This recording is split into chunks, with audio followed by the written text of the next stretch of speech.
He set out to kill the Prophet. What happened next changed history forever.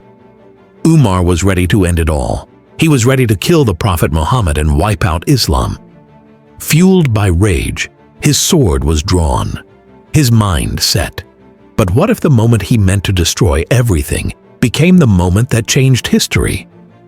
In the next few minutes, we'll show you how Umar's mission of destruction turned into a journey of faith. This is the story of how the deadliest enemy of Islam became its strongest protector. Don't blink, because one unexpected event changed everything. In the early morning haze of the Arabian desert, a young boy walked through the streets of Mecca with a purpose uncommon for his age. This boy was Umar ibn al-Khattab, later to be known as one of the greatest leaders in Islamic history. But for now, he was simply a child, one whose spirit was already forged in the fire of hardship, discipline, and a keen sense of justice. Born into the powerful Quraysh tribe in 583 CE, the boy who would become one of the most revered caliphs in history had no inkling of his destiny. The world that Umar was born into was not a place for the faint of heart. The Arabian Peninsula, with its unforgiving desert and tribal conflicts, shaped its children to be strong, resilient, and fiercely loyal to their clans. The Quraysh were the custodians of the Kaaba, revered across Arabia for their religious authority and control over Mecca's bustling trade routes. It was in this powerful yet volatile atmosphere that Umar began his journey. Umar's family was not the wealthiest, but they were well respected. His father, Khattab, was known for his strictness and high expectations. Umar, from a young age, displayed the same strength and discipline that characterized his father. His mother, Hantama, came from the notable Banu Makhzum clan, and she passed down to Umar a sense of nobility and honor. As a child, Umar was different. He had a sharp intellect and a physical prowess that set him apart from his peers. Even at a young age, Umar took life seriously. While other boys played, he was already mastering archery, swordsmanship, and wrestling, skills vital for survival in the harsh desert environment. By the time he reached his teenage years, Umar had become known for his physical strength and courage. He was taller than most men, with broad shoulders and a powerful frame, a warrior in the making. Yet despite his impressive physical abilities, there was something more to Umar than just brute strength. In a society where literacy was rare, Umar was one of the few who knew how to read and write. This set him apart, not just as a man of strength, but also as one of intellect. He had a natural gift for oratory and could speak with an eloquence that captured the attention of even the elders of Quraysh. Umar's sharp mind, combined with his physical abilities, made him a leader in the making, even before his journey into Islam had begun. Commerce was the lifeblood of Mecca, and it wasn't long before Umar turned his attention to trade. After completing his education, he joined the trade caravans that traveled across the Arabian Peninsula and beyond, to places like Syria and Yemen. These journeys exposed him to different cultures, people, and ideas. They also sharpened his skills in negotiation, debt management, and leadership, traits that would serve him well in the future. As a merchant, Umar developed a reputation for fairness, honesty, and shrewdness in business. His experiences in the market taught him not only how to accumulate wealth, but also how to navigate the complexities of human behavior. He understood that success was not merely about making a profit, it was about maintaining one's integrity and honor. These early lessons in justice and accountability would later become the cornerstones of Umar's leadership as caliph. Despite his success in commerce, Umar's life was far from easy. The harsh desert taught him resilience, and the cutthroat competition in the markets of Mecca taught him the importance of standing one's ground. He was known to be stern but fair, and his word was respected by all who knew him. But even as Umar grew in influence and stature, there was a void in his heart, a restlessness that neither wealth nor strength could fill. He was searching for something greater, though he didn't yet know what it was. Little did Umar know that the world around him was about to change in ways he could never have imagined. The rise of Islam, though still in its infancy, was beginning to take root in Mecca, challenging the very foundations of the society Umar had grown up in. This new faith, with its message of monotheism and equality, was a direct threat to the traditions of the Quraysh. Umar, a man of tradition and loyalty to his tribe, would soon find himself at the center of a conflict that would not only test his strength and resolve, but also transform him into one of Islam's greatest champions. In the next chapter, we'll explore how Umar's fierce opposition to Islam set the stage for his transformation. What would drive this powerful warrior to become the protector of the faith he once sought to destroy? Stay with us as we delve into the remarkable journey of Hazrat Umar. Before Umar became the staunch defender of Islam, he was one of its most relentless enemies. His journey from persecutor to protector is a testament to the power of faith. But it is also a story of inner conflict, loyalty to tradition, and the slow unraveling of beliefs that had once seemed unshakable. Mecca, in the early 7th century, was a city built on tradition, wealth, and idolatry. The Quraysh tribe, custodians of the Kaaba, held a privileged position in the religious and commercial life of Arabia. The Kaaba, filled with idols representing the many gods worshipped by different tribes, was a center of pilgrimage and trade. For the Quraysh, the Kaaba was not just a religious symbol, it was the source of their power and prosperity. Islam, with its message of monotheism and social justice, was an existential threat to this way of life. The idea that there was only one God and that all people, regardless of their tribe or social standing, were equal in his eyes, was revolutionary. It threatened the social hierarchy, the religious practices, and the economic interests of the Quraysh. For men like Umar, who had grown up with a deep sense of loyalty to his tribe and its traditions, this new religion was not just a nuisance, it was a betrayal of everything he believed in. As Islam began to spread quietly among the people of Mecca, Umar's anger grew. He saw the new faith as a rebellion against the gods of his forefathers and the traditions of the Quraysh. His loyalty to his tribe and his sense of honor blinded him to the message of Islam, and he became one of its most vocal and violent opponents.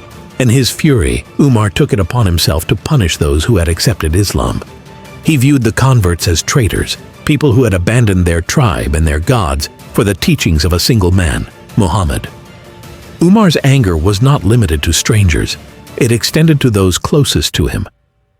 When he discovered that one of his own servant women had embraced Islam, his rage knew no bounds. He beat her severely, trying to force her back to the worship of idols. But no matter how hard he struck her, she remained steadfast in her faith, refusing to abandon the message of Islam. Umar's encounter with his servant was just one of many examples of the fierce opposition the early Muslims faced. The Quraysh, led by men like Umar and Abu Jahl, did everything in their power to suppress the new religion. They persecuted the early converts, subjecting them to beatings, torture, and imprisonment. The aim was to crush Islam before it could spread any further. But the more the Quraysh tried to suppress Islam, the more it grew. Unbeknownst to Umar, the Prophet Muhammad had prayed for one of two men to accept Islam, either Abu Jahl or Umar. The Prophet knew that if one of these powerful men were to convert, it would change the course of Islamic history.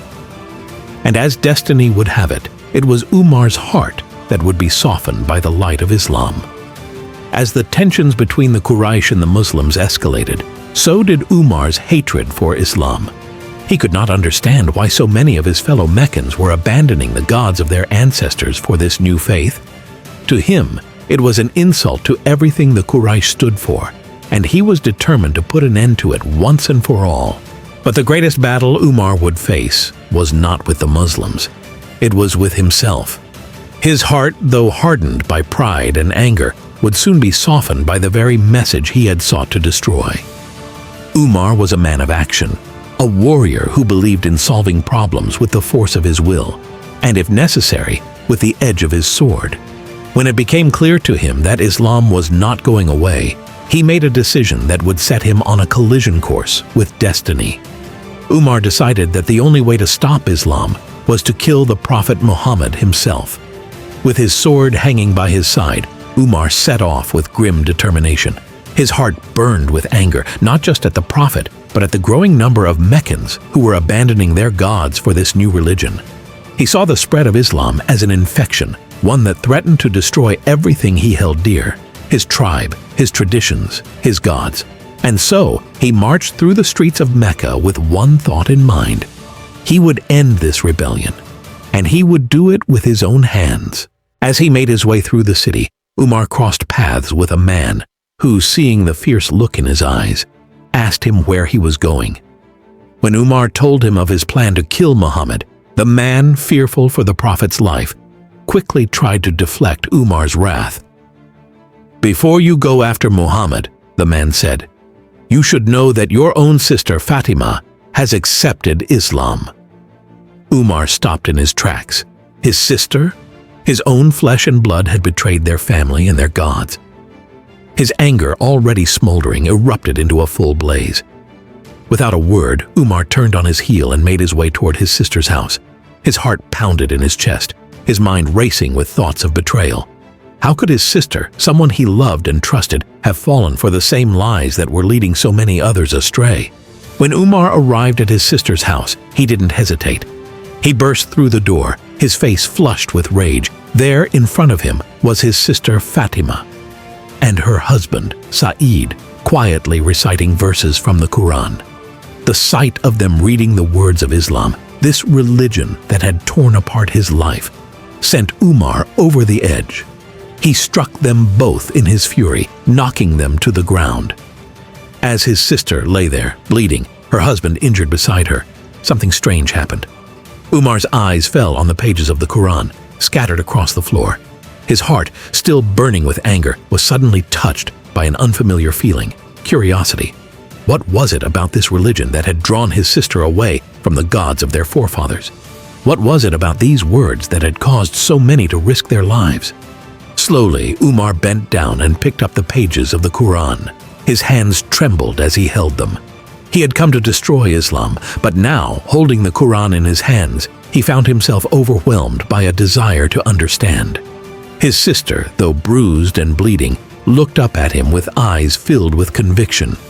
"Do what you will," she said, "but we will never renounce our faith." Umar, for the first time in his life, hesitated. He had always been sure of his beliefs, always confident in his strength and his ability to control the world around him. But now, standing in his sister's humble home, he felt that certainty slipping away. Slowly, he began to read the words of the Quran. The verses flowed through him, filling him with a sense of awe and wonder. These were not the words of a man seeking power or wealth. These were the words of God, filled with wisdom and truth. As Umar read, his heart softened.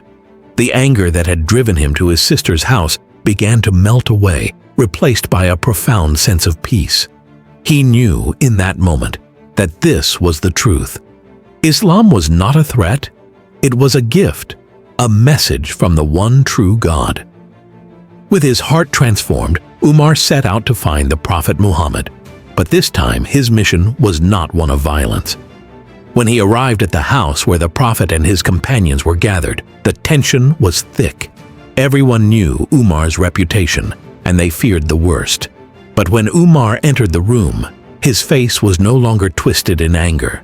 He knelt before the Prophet and declared his acceptance of Islam. The Prophet's prayer had been answered. The man who had once been Islam's fiercest enemy was now its greatest defender. Umar's conversion was a turning point in the history of Islam. With his strength and determination, the Muslims would no longer have to hide their faith.